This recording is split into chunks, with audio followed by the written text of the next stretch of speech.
we are. We are back. We are here today with Kevin Leahy and Jarrett Solomon talking about estate taxes and the estate tax regime in light of the upcoming election. You guys are going to give us some brilliant insight, I know it, about what the future of the estate tax might look like. So perhaps first you can just kind of give us an idea as to what a change in leadership might mean to the estate tax code.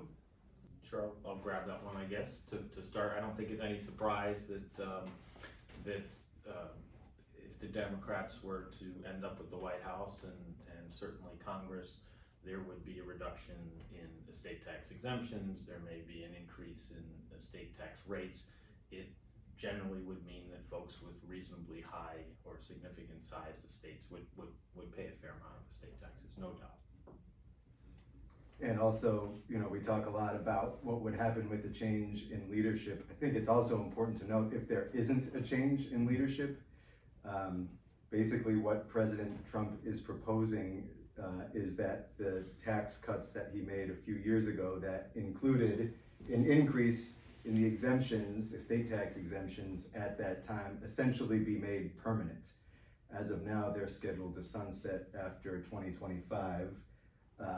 But if he remains in office and gets his way, essentially these favorable gift and estate tax exemptions on the federal level would be made permanent and would not sunset back to their original levels after about 5 years from now. So give me an idea of what that is now and what we're looking at. What are the limits in terms of where an estate might suddenly be estate taxed? So on the federal level, it's about $11.6 million per person before someone is subject to estate tax. Now, what's important to note is that on the federal level, there's, as we know, there's portability, which means a family unit can essentially gift in excess of $23 million combined to the next generation without incurring a dollar of estate tax, essentially regardless of how assets are titled, which I know we'll talk about a little bit later. That portability statute does not apply on the Connecticut level. And we can again talk a little bit more about exemptions on the Connecticut level, but as far as now and change in leadership and where exemptions are, it's $11.6 million per person.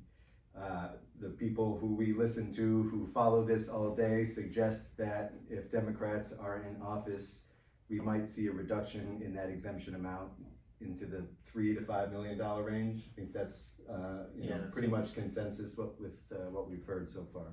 And so it's important, to note that oftentimes it's easy for us to get excited about tax reductions, and it's easy to get upset about tax increases.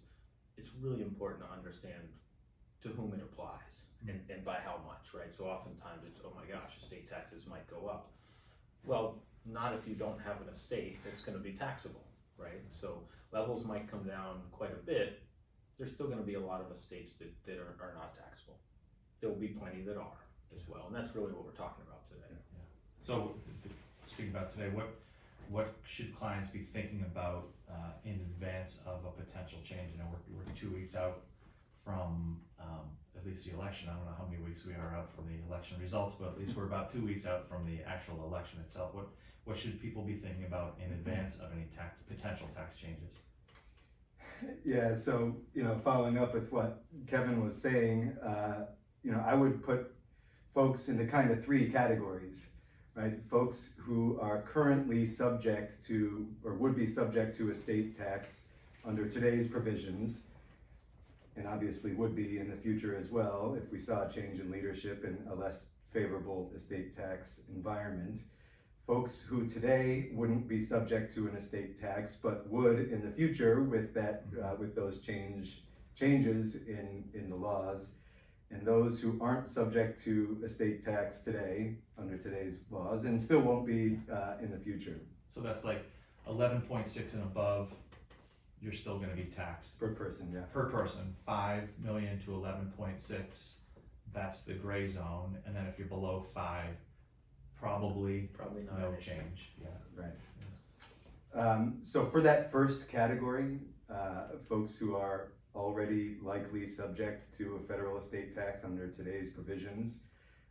We've been encouraging those who can afford to gift to future generations without compromising their own financial plan, their own financial independence, so to speak, to do so under these favorable gifting conditions. If that exemption were to decrease, that chance to gift between those amounts, Dennis, that you said, essentially goes away, at least for now.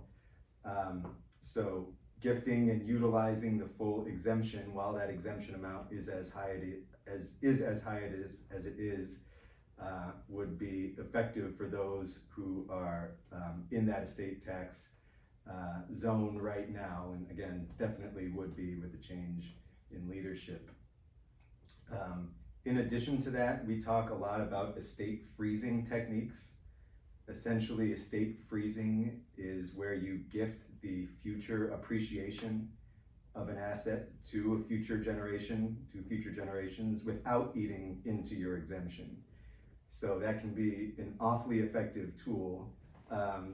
That tool will still be effective even into next year because, again, it doesn't really eat into your exemption. The one thing to be mindful of is that those types of strategies are always on the chopping block as far as what's allowed under provisions. Democrats have always said that those types of strategies, because there's limited downside, really shouldn't be allowed under IRS laws. So that's something to be mindful of. Jarrett, if I could jump in too, again, I want to just give a balanced assessment of the sorts of things we need to address. And this is really, there's really multiple variables, right? The one we're focusing on right now, and most people are, the fact that the rules might change, right?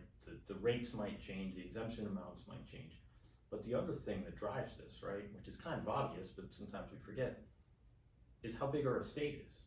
And frankly, how big it's going to be, right? So how big it is today, the size of it today, really matters somewhat, but it's ultimately where it is going to be when we pass, or when the combination of one, both spouses pass, right? So that's the thing that needs to be. You could have a low estate today, but it's going to balloon. You're an entrepreneur and you have an asset that is going to grow like crazy. Or the opposite. You could have a really sizable estate, but are having an awful lot of fun and spending that estate down, right? And the reality is, again, there's a lot that might drive, what you might be likely to do, well beyond just the tax rates and the exemption amounts. So if they make, new president comes in January 20th, it may take, let's assume a new president comes in January 20th, it would take months to approve a change to a state tax law. Does it go retro back to January 1st typically, or what can people expect, and what would you predict? Good question. Yeah, what do you predict, Jarrett? It could. Is that helpful? That's great. Thank you very much. Which, Dennis, I think you're really getting to the point of, right, so if you are, let's just say you fall into the first category, or you fall into the second category and are concerned, what do? Yeah. You probably don't want to wait. Yeah.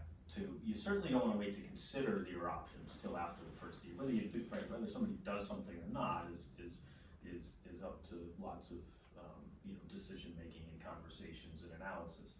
But considering it, right, having the conversations, getting together with your advisors, your estate attorney, your spouse if you have one, is paramount. And God bless all the estate attorneys who are just getting through, perhaps filing their gift tax returns through October 15th for last year, are now going to be deluged potentially with meetings, right? There's not enough time in the day for all of us to meet with all of our well-to-do clients to talk through this stuff.